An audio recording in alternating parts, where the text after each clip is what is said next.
Good morning. কার এরকম জায়গায় pimple হয় আমি জানি না। আমি বোধহয় এক্সেপশনাল। অদ্ভুত অদ্ভুত জায়গায় পিম্পল হবে। এরমভাবে বেরোচ্ছে কেন, সরষের তেলের মতো। ওয়েলকাম টু মাই চ্যানেল ফরাসডাঙ্গার ফড়িং। হ্যালো। আজকে উল্টো রথ।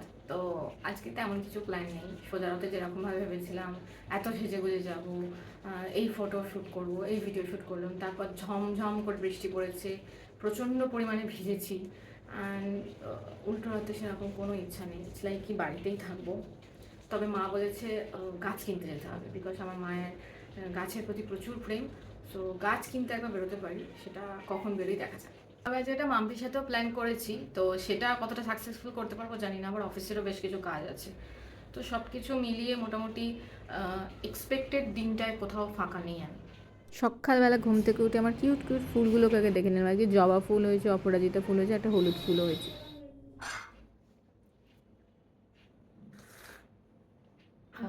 চাটা ভালোই করেছে।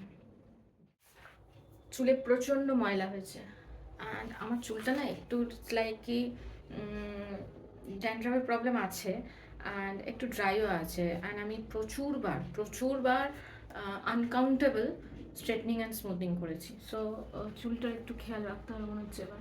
এটা একটা নাট হ্যাবিটসের হেয়ার অয়েল, যেটা হেয়ার ফল কন্ট্রোল করে। সো ইউজ করছি, খারাপ না, ভালোই।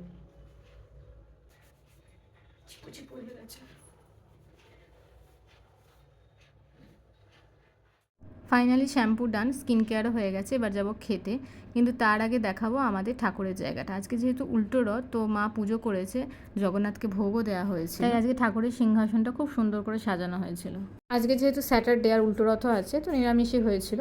আর বেসিক্যালি না, আজকাল আমি ননভেজের থেকে ভেজটাই বেশি খাই, এটা কমফোর্টেবল লাগে। আজকে সকালবেলায় বটলটা রং করেছি, অনেক দিন ধরে ভাবছিলাম গাছটা না আগেই বসিয়ে ফেলেছিলাম, কিন্তু তারপর ভাবলাম যে একটু কালার করে দিলে ভালো হয়, তো একটু ফুল পাতা এরকম এঁকে দিয়েছি, দেখতে কিন্তু বেশ ভালো লাগছে।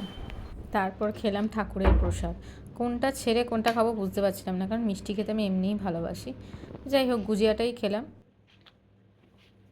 ভালো খেতে এটা, সবই ভালো খেতে, মিষ্টি মানেই ভালো।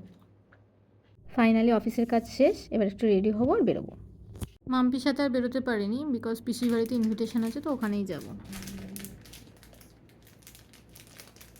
এটাই পড়ছি, এটা এখন আজকাল আমার খুব ভালো লাগছে পড়তে।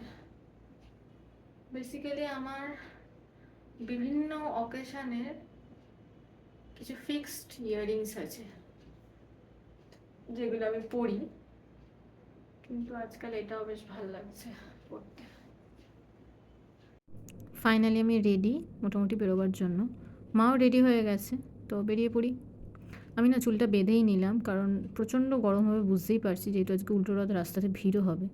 সো আমি আর মা রেডি হয়ে গেছি, এবার দুজনে দুগ্গা দুগ্গা করে বেরিয়ে পড়ি। মা একটু তাড়াতাড়ি হাঁটছে, কারণ মিষ্টি কেনার ছিল। রাস্তায় বেরিয়ে এত জ্যাম যে আমাদের লেটও হয়ে গিয়েছিল, আর টোটোটা পুরো রাস্তা যায়নি, মানে পুরো মেলাটা হেঁটে যেতে হয়েছে।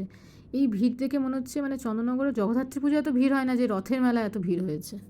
আজকে রথ টান তো দেখতে পারিনি, কারণ বিকেলে আমি বেরোইনি, কিন্তু রথ দেখতে পেরেছিলাম, কারণ পিসির বাড়ি বাজারেতেই, আর ওখানেই রথটা দাঁড়ায়।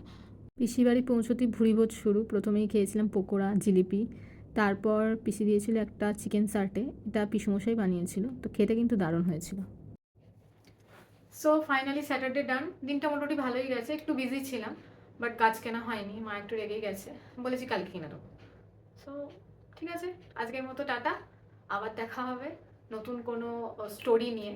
অ্যান্ড শর্ট ভিডিও তো মাঝে মাঝেই আমি আপলোড করি, অ্যান্ড যাদের আমার ভিডিও ভালো লাগছে এগেন তাদেরকে থ্যাঙ্কস, আর যারা নতুন দেখছো তারা প্লিজ সাবস্ক্রাইব করে নিও। বাই।